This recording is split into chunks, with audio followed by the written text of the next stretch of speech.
ambasaderi w'u Rwanda hano mu Bubiligi. Uyu munsi wo kwibohora ku nshuro ya 28 ni umunsi wabaye umunsi udasanzwe, ni nawo munsi wa mbere uhuye n'abanyarwanda by'umwihariko bwa mbere kuva mwatangira akazi kanyu hano muri ambasade. Ubundi byari guhura mu zindi gahunda hirya no hino, ariko naho mwabakiriye mu rugo rwabo muri ambasade muri Rwanda House.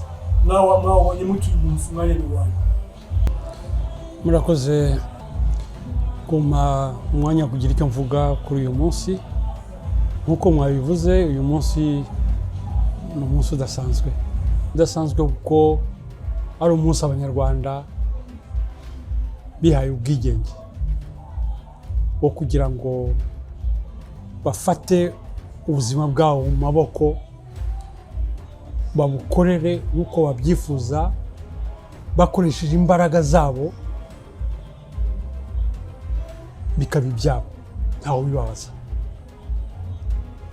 Byabaye umunsi udasanzwe nanone ko tumaze nk'imyaka 2-3 tudahura, covid yaduhejeje mu nzu.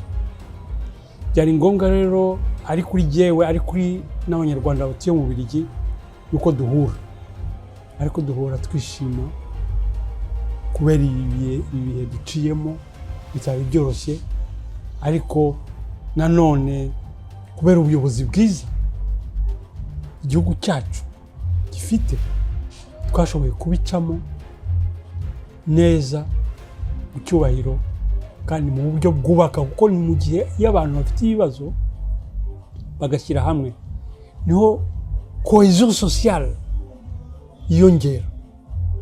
Kandi umukuru w'igihugu yarabyerekanye, guverinoma yarabyerekanye, baratabaye hose ku buryo ari abanyarwanda bake bahungabanye kubera covid. Ariko ibibazo biracyari byinshi. Icyo dusabwa ni ugukomeza wa murego kugira ngo dukomeze twiyubaka, kuko ibikorwa birivugira byonyine. Uko bigenda biba byinshi bitwereka ko mu byerekeye imibereho myiza, mu byerekeye ubukungu, mu byerekeye ubutabera, byose birazamukira rimwe. Ugasanga ingufu z'abanyarwanda zashyize hamwe ziratanga ikintu buri wese atatekerezaga, wenda ko ushaka kubipanga, ariko rimwe na rimwe ntabwo umuntu ku giti cye ashobora kumva ikintu kiza kuvamo.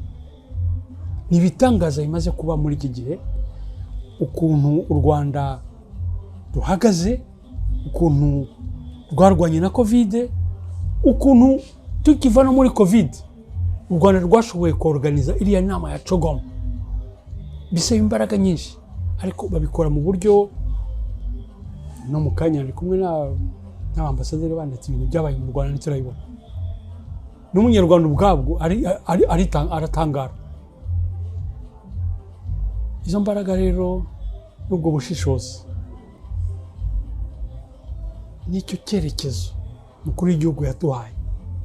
Tugomba kugitsimbaraho kugeza igihe, nta n'igihe tuzageza, ni ukuvuga nitunanirwa tuzabigeza mu maboko y'abana bacu bazakomeza, kuko ni ibintu bishimishije kandi byubaka kandi bitanga icyizere kuri wese, ahubwo ntabwo ari abanyarwanda gusa byiri icyizere, n'amahanga bashobora kuvuga ibintu hirya no hino, ariko baravuga ati you are the best. Ibi byose nari maze kuvuga bikubiye mu ijambo rimwe: kwibohora. Kwibohora nanone twibuka aho tuvuye, abo basore b'umuryango wa RPF bahagurutse bakarwanira uburenganzira bwabo bwo gutura mu gihugu cyabo, bakabyumvisha n'abandi bakabakurikira. None tukaba tugeze imyaka 28, aho tugeze ni heza, ariko byari ngombwa ko twongera gusubiza amaso inyuma tukareba ese koko nahanga twari turi, nahanga turi ubu ngubu. Ni ibintu bishimishije cyane, nubwo murabona ko abantu banezerewe, ariko uwo munezero nayo ngubabajije ntibamenya kuwusobanura, kuko ni ibintu bivugira mu mubiri gusa. Nibyo rero ubuyobozi bwacu bushaka, munezerwe, mwishime, ntitwababeshye, ahubwo twabahaye gahunda kandi turayishyira mu bikorwa. Komeze munezerwe, mushyira hamwe, mwubaka igihugu cyanyu, tubari imbere. Ikindi nakongeraho nuko ibi byose twagezeho abanyarwanda bafitemo uruhare rukomeye cyane, nayo gituma uyu munsi ari uwabo, aho tugomba kwishima. Ejo n'uwundi munsi, ariko uyu munsi ni le 4 juillet, tugomba kwishima tukanezerwa, nutabizi akabimenya.